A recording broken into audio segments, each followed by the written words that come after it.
शुरुआत करते हैं बिहार से। बता दें कि दिल्ली शराब नीति मामले में दिल्ली की एक अदालत ने अरविंद केजरीवाल और मनीष सिसोदिया को सभी आरोपों से बरी कर दिया है।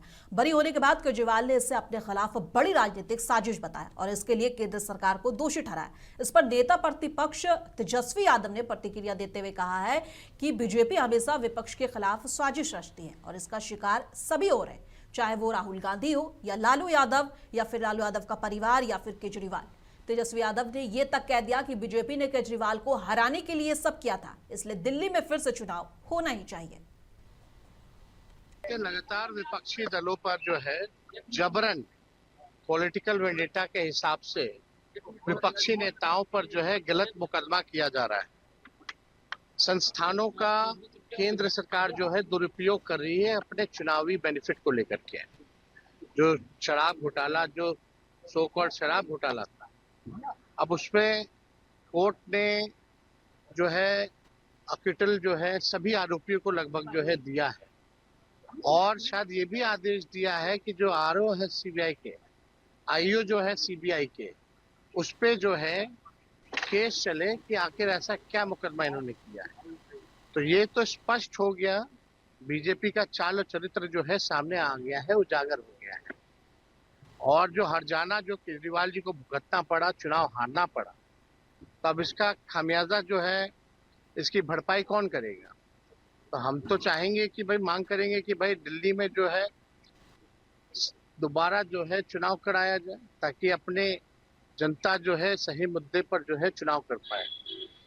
और ये लगातार केवल केजरीवाल जी नहीं, राहुल गांधी हो या लालू जी या हमारा पूरा परिवार शुरू से ही जो है बीजेपी का पॉलिटिकल वेंडेटा का शिकार होता रहा है। लगातार विपक्ष बिहार में शराबबंदी को लेकर एक बार फिर सियासी घमासान तेज हो गया। बिहार विधान परिषद की कार्यवाही के दौरान सत्ता पक्ष और विपक्ष के बीच तीखी नोकझोंक देखने को मिली। शराबबंदी कानून के पालन, राजनीतिक आरोप प्रत्यारोप और प्रशासनिक कार्रवाई को लेकर सदन का माहौल काफी गर्म रहा और बहस के दौरान जेडीयू के नीरज कुमार ने आरजेडी के सुनील सिंह पर गंभीर आरोप लगाते हुए सवाल उठाया। फिर सदन के बाहर भी आके दोनों ने अपना अपना पक्ष रखा और शराबबंदी कानून पर एक दूसरे को घेरते नजर आए। उन्होंने चिल्लाना शुरू कर दिया। उन्होंने कहा कि साक्ष्य पेश कीजिए और उन्होंने सदन के बाहर में यही बात भी कहा।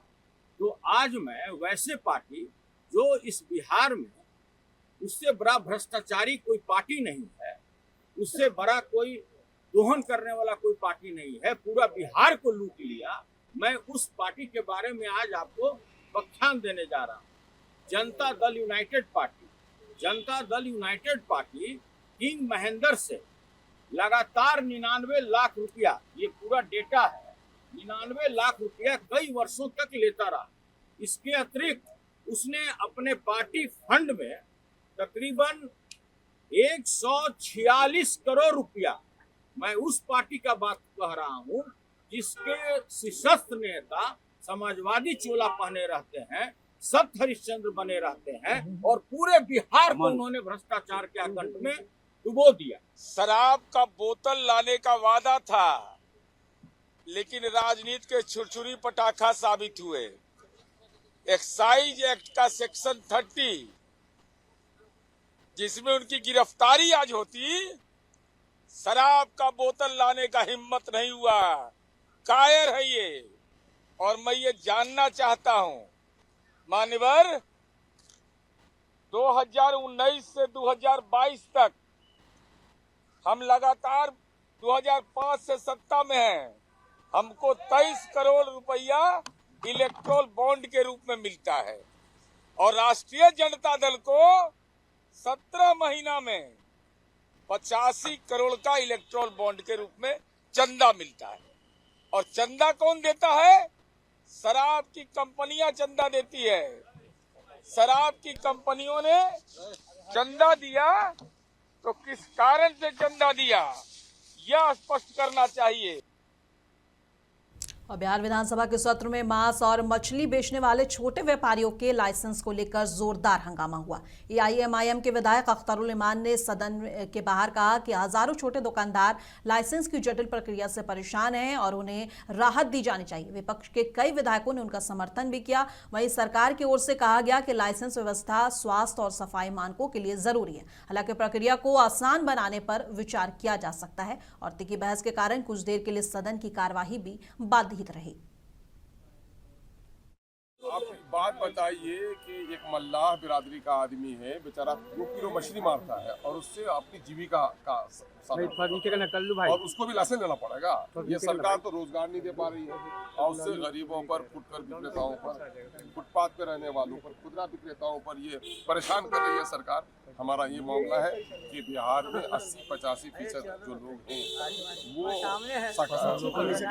क्या कहते हैं नॉनवेज है और नॉनवेज लोगों को, मांस मछली खाने वाले लोगों को दिक्कत होगी गाँव में, तो इसलिए ऐसे लोगों को लाइसेंस की जिम्मेदारी से उनको मुक्त। राजधानी पटना के संपत चक के शाहपुर में 2 सगे भाइयों की हत्या के बाद सियासत तेज हो गई है। पूर्णिया से सांसद पप्पू यादव ने पीड़ित परिवार से मुलाकात कर राज्य सरकार पर गंभीर आरोप लगाए। उन्होंने कहा कि बिहार में अपराधी खुलेआम घूम रहे हैं और परिवार को अब भी धमकियां मिल रही हैं। पप्पू यादव ने स्पीडी ट्रायल, निष्पक्ष जांच और पीड़ित परिवार को सुरक्षा देने की मांग की। साथ ही उन्होंने उप मुख्यमंत्री सम्राट चौधरी पर निशाना साधते हुए कहा कि गृह विभाग को सख्त कार्रवाई करनी चाहिए। एकदम पापा आपके जैसे इससे ज्यादा रोना तो सब पिस्टल चलाने वाला, सब गोले गांजा शराब सब। उसका 20 साल का जो लड़का है ना, वो भी गोली चलाता, वो भी मारा मेरे भाई सामने से कनपट्टी में मारा। कोई ऐसा केस उसके पास नहीं है जो है। हम पर हमारी चीज हम पर करने भी उसको हम सदन में भी उठाएंगे।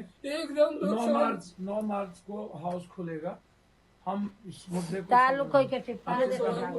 मेरा जमीन का भी आप फैसला कीजिए। मेरा जमीन का भी वीडियो भेजेगा।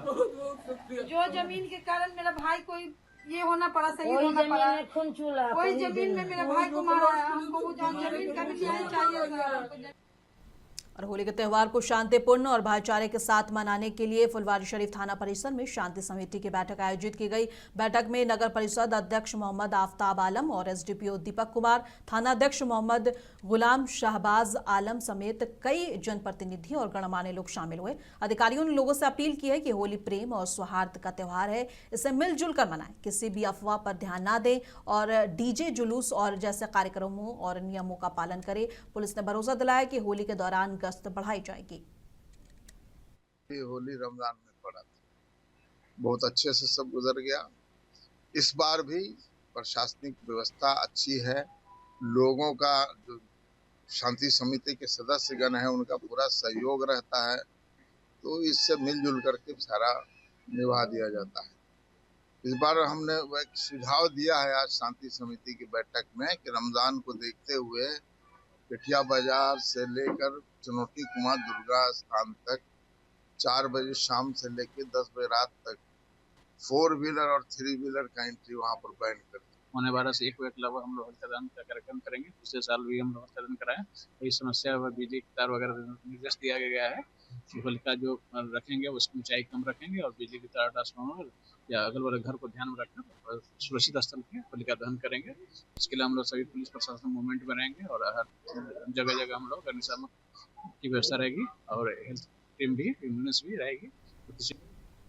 माह रमजान के दूसरे जुमे पर राजधानी पटना की मस्जिदों में अकीदतमंदों की भारी भीड़ देखने को मिली। लोगों ने पूरे सुकून और अनुशासन के साथ नमाज अदा की। खासतौर पर जमा मस्जिद पटना जंक्शन में बड़ी तादाद में नमाजी पहुंचे और नमाज से पहले इमाम साहब ने रमजान की अहमियत, सब्र और भाईचारे पर तकरीर की और बाद में मुल्क में अमन चैन के लिए दुआ मांगी गई। इसमें आदमी मुत्तकी बन जाता है, वली बन जाता है। तो खुदा का वली कैसे बने और अल्लाह जो हमारा मालिक और हमारा खालिक, हमारा रब है, उससे हमारा कैसे रिश्ता मजबूत हो, इसकी फिक्र करनी चाहिए।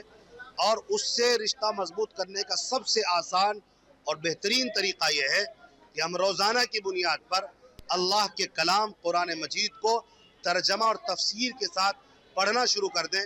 यही हमारा पैगाम है। और केंद्रीय गृह मंत्री अमित शाह अपने 3 दिवसीय हिमाचल दौरे के दूसरे दिन गुरुवार की शाम पूर्णिया पहुंचे। इससे पहले उन्होंने किशनगंज और अररिया का दौरा किया। दौरे के तीसरे दिन गृह मंत्री होटल मेफेयर में एक महत्वपूर्ण और गोपनीय समीक्षा बैठक की अध्यक्षता किया और बैठक का मुख्य एजेंडा इंडो नेपाल बॉर्डर के रास्ते होने वाली अवैध घुसपैठ और संदिग्ध गतिविधियों पर नियंत्रण को लेकर राजनीति बनी। केंद्रीय गृह मंत्री अमित शाह ने 3 दिवसीय हिमाचल दौरे के बाद दिल्ली रवाना हो चुके हैं। और गृह मंत्री जी तो इससे पहले भी 3 दिवसीय दौरा करके गए और अभी भी 3 दिवसीय प्रवास में आए।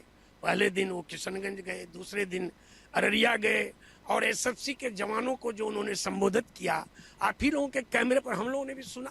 उन्होंने स्पष्ट संदेश दिया कि एक एक जो घुसपैठिए हैं उनको हम देश से चुन चुन करके बाहर निकालने का काम करेंगे। और उन्होंने तो ये भी याद दिलाया, जिसको आप लोगों ने कवर किया, कि चुनाव से पहले मैं आया था तो आपने याद दिलाया था, सीमांचल के लोगों ने याद दिलाया था, बिहार के लोगों ने याद दिलाया था, सीमावर्ती क्षेत्र के लोगों ने याद दिलाया था कि यहाँ घुसपैठ हो रहा। आज मैं जनता को ये याद दिलाने आया हूँ, सीमांचल के वासी को ये याद दिलाने आया हूँ कि घुसपैठिए को ये सरकार बाहर निकालेगी। देश के गृह मंत्री आदरणीय अमित शाह जी का स्वागत किया पूर्णिया में और अभी अमित शाह जी अपने प्रवास को पूरा करके दिल्ली लौटे हैं। मुंसिफ जोहार की खबरों में बस इतना ही। कल फिर मिलेंगे इसी वक्त। तब तक के लिए देश दुनिया के तमाम खबरों के लिए बने रहें मुंसिफ टीवी के साथ।